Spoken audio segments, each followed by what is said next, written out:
हारता वो है जो शिकायतें बार बार करता है। हारता सिर्फ वो है जो शिकायतें बार बार करता है और जीतता सिर्फ वही है जो कोशिशें हजार बार करता है। नमस्कार दोस्तों, मैं हूं रोहित निरंजन और स्वागत है आपका हमारे यूट्यूब चैनल द सक्सेस पर। आज के इस वीडियो में जो हमारा खास प्रोग्राम रहने वाला है संडे स्पेशल, इसके बारे में हम चर्चा करने वाले हैं जिंदगी से जुड़ी महत्वपूर्ण बातों पर, जिंदगी से जुड़े महत्वपूर्ण विषयों पर। आपने, मैंने, हम सब ने अपनी ज़िंदगी में कुछ ना कुछ सपने जरूर देखे होंगे। किसी ने देखा होगा कि उनकी टीम आईपीएल में जो है जीत जाए, सेशन पास हो जाए, लखपति बन जाए रातों रात। किसी ने देखा होगा कि उनको सुंदर और प्रेम करने वाली पत्नी मिल जाए। किसी ने देखा होगा कि दो कंधे पर चमचमाते सितारे लगे हों, उत्तर प्रदेश पुलिस एसआई में उनका सिलेक्शन हो जाए। कोई चाहता है प्रशासनिक सेवा से जुड़ जाए। सबके अपने अपने सपने हैं। कोई चुनाव जीतना चाहता है, कोई कुछ चाहता है। पर उन सपनों के लिए हम कर क्या रहे हैं, उन सपनों के लिए हमारी योजना क्या है? तो सबसे पहले समझिए कि योजना क्या होती है और इसकी जरूरत क्यों होती है। योजना क्या होती है और इसकी जरूरत क्यों होती है? दोस्तों, भविष्य को वर्तमान में लाना ही योजना होती है। भविष्य को वर्तमान में लाना योजना होती है और इसकी जरूरत होती है हमको, ताकि हम अपने भविष्य के लिए कुछ ना कुछ कर सकें। एक छोटी सी कहानी है महाभारत काल की। सुनिए दोस्तों, क्या हुआ कि जब कौरवों ने योजना बनाई कि हमको चक्रव्यूह बनाना है, और उन्होंने साथ में यह भी योजना बनाई कि जो चक्रव्यूह भेदने वाला इंसान है अर्जुन, उसको युद्ध के दूसरे छोर पर ले जाना है। वो अपनी योजना में सफल रहे। वीर अभिमन्यु, जिसने अपनी माँ के गर्भ में चक्रव्यूह भेदने की क्षमता सीखी थी, वो उस चक्रव्यूह में जाता है, लेकिन उसने वापस आने की जो है विद्या नहीं सीखी थी, तो वो वापस नहीं आ पाता है और 7 महारथी मिलकर उसका वध कर देते हैं। तो शाम को क्या हुआ कि पांडवों के शिविर में सभी लोग बैठे अपनी हार की समीक्षा कर रहे थे कि आखिर हुआ क्या। तो अर्जुन ने कहा कि मैं तो उस समय युद्ध के मुख्य क्षेत्र में था नहीं, मैं किसी और हिस्से में युद्ध कर रहा था, आप बताइए मुझे हुआ क्या। तो पांडवों ने जवाब दिया कि जयद्रथ ने हमको चक्रव्यूह में अंदर नहीं जाने दिया। जयद्रथ दरवाजे पर खड़ा हो गया और उसने हमको अंदर नहीं घुसने दिया।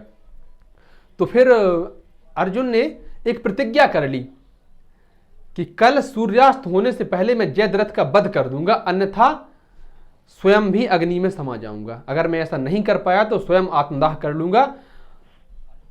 ये तो ठीक था।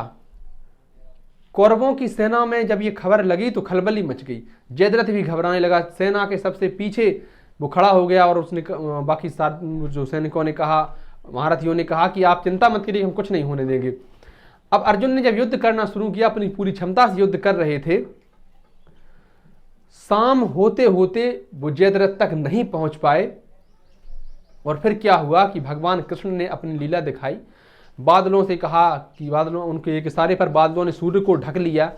अर्जुन आत्मदाह करने ही वाले थे कि जयद्रथ सामने आ गया। फिर से श्री कृष्ण ने बादलों को हटा दिया, सूर्य दिखने लगा और उन्होंने जयद्रथ का वध कर दिया।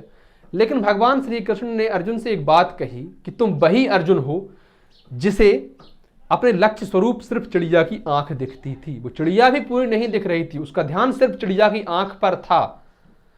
आज तुम्हारा ध्यान आधा सूर्य पर रहा और आधा जयद्रथ पर रहा।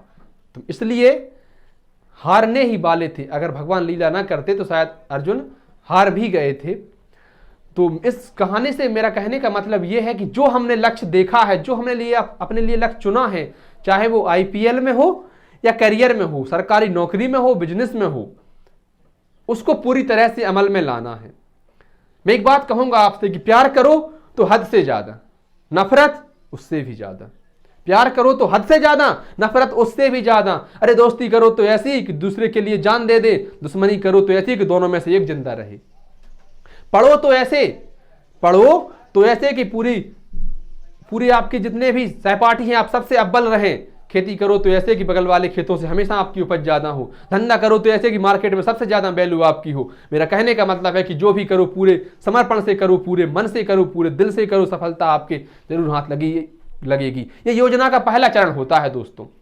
अब योजना का जब पहला चरण होता है तो इसके बाद हमारे मन में जब हम कुछ करने की ठान लेते हैं तो एक बड़ी समस्या आती है कि लोग क्या कहेंगे, लोग क्या कहेंगे। मैं बताऊं लोग क्या कहेंगे? लोग सिर्फ ये कहेंगे कि राम नाम सत्य है, सत्य बोलो मुक्ति है। राम नाम सत्य है, सत्य बोलो मुक्ति है। इसके अलावा कोई कुछ नहीं कहेगा। अगर आपको अपना लक्ष्य तक पहुंचना है, आपको अपने जिंदगी में कुछ करना है, तो सबसे पहले इन 4 लोगों को इग्नोर करिए। इनकी बातों पर बिल्कुल ध्यान मत दीजिए। रोका तो राइट बंधुओं को भी बहुत लोगों ने था, उनसे भी कहा था कि जो चीज़ हवा से जिसका द्रव्यमान भारी है वो कभी उड़ नहीं सकती, जिसका वजन हवा से भारी है वो कभी उड़ नहीं सकता।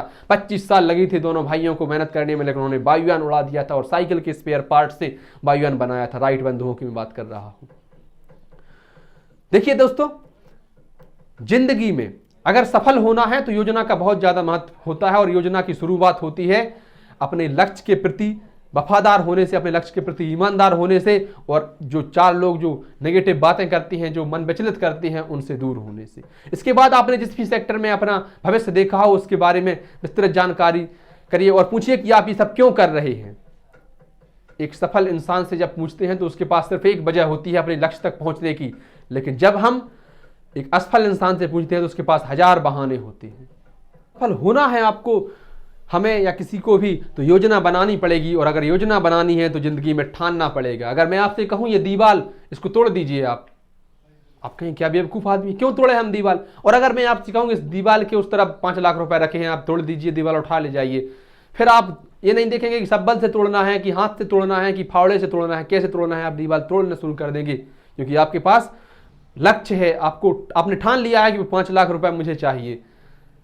अगर आपको बुखार हो, किसी को बुखार हो, एक दूसरा दोस्त उसका आके कहे चलो यार घूमने चलते हैं, वो कहे हैं मैं चल नहीं पा रहा, तो मैं घूमने दिख रहा, वो कहे नहीं घूमने चलना है, तुमको दौड़ना है, वो बिल्कुल नहीं दौड़ेगा, वो कहे यार मैं चल नहीं सकता, मैं हिल नहीं सकता, तुमको दौड़ना दिख रहा है, और उसके पीछे कुत्ता लगा दिया जाए पागल, जो अगर मुंह लगाए तो 8 इंच का हॉल कर दे, फिर वो जो हिल नहीं पा रहा था वो ऐसा भागेगा कि फिर रुकेगा नहीं, क्योंकि अब उसके पास वजह है, उसने ठान लिया है कि क्योंकि बुखार की तकलीफ उस कुत्ते के काटने की तकलीफ से कम है। तो इसलिए जिंदगी में आवश्यक है ठानना, योजना बनाना। अगर आपने योजना बनाई, आपने ठान लिया कि आपको लक्ष्य तक पहुंचना है, तो दुनिया की कोई ऐसी ताकत नहीं है जो लक्ष्य तक नहीं पहुंच सकती है। हारा सिर्फ वही है जो लड़ा नहीं है, हारा सिर्फ वही है जो लड़ा नहीं है। धन्यवाद दोस्तों।